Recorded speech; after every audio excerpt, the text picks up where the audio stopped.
অভ্যুত্থানের ১০০ দিন পেরিয়ে আন্তর্জাতিক গোষ্ঠীর সামনে ঐতিহাসিক নজির নতুন বাংলাদেশ। উত্তাল জুলাইয়ে প্রতিরোধ ও লড়াইয়ের চিহ্ন হয়ে আছে ঢাকার রাজপথ ও দেয়াল। এসব দেয়ালচিত্র থেকে তারুণ্যের ভাবনা ও আকাঙ্ক্ষার প্রতিফলন দেখতে বিদেশিদের আহ্বান জানিয়েছেন ডক্টর মোহাম্মদ ইউনূস। শ্রদ্ধা জানান আহত ও শহীদদের প্রতি। Historical opportunity to walk through Dhaka streets and watch the walls along the streets painted with colorful paintings expressing the emotions and aspirations of young people barely 100 days back. It's really a great occasion for international visitors to see firsthand how a revolution takes place, how it's carried out after the revolution. Nearly 1,500 আঞ্চলিক স্বার্থ রক্ষায় ৮০ দেশের ২ শতাধিক আলোচক নিয়ে রাজধানীতে centre for governance studies আয়োজিত বে অফ বেঙ্গল কনভারসেশন ২০২৪ উদ্বোধন করে প্রধান উপদেষ্টা বলেন, ফ্যাসিস্ট শাসনের অবসান ঘটাতে ১৫০০ শহীদ ও ২০,০০০ আহত হয়েছেন।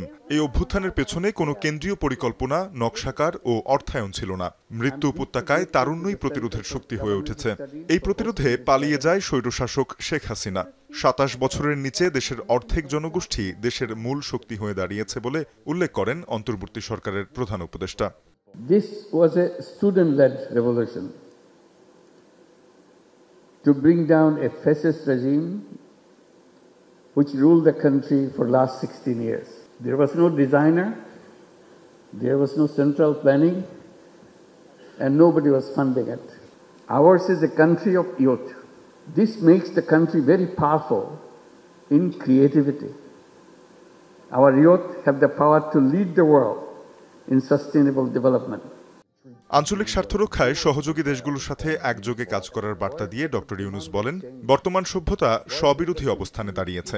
সম্পদ আহরণের প্রতিযোগিতা থেকে বেরিয়ে জনগণের সমস্যা সমাধান, বেকারত্ব দূর ও উদ্যোক্তা তৈরির উপর জোর দেন নোবেলজয়ী অর্থনীতিবিদ। If we can imagine together, it becomes irresistible. Let us imagine together.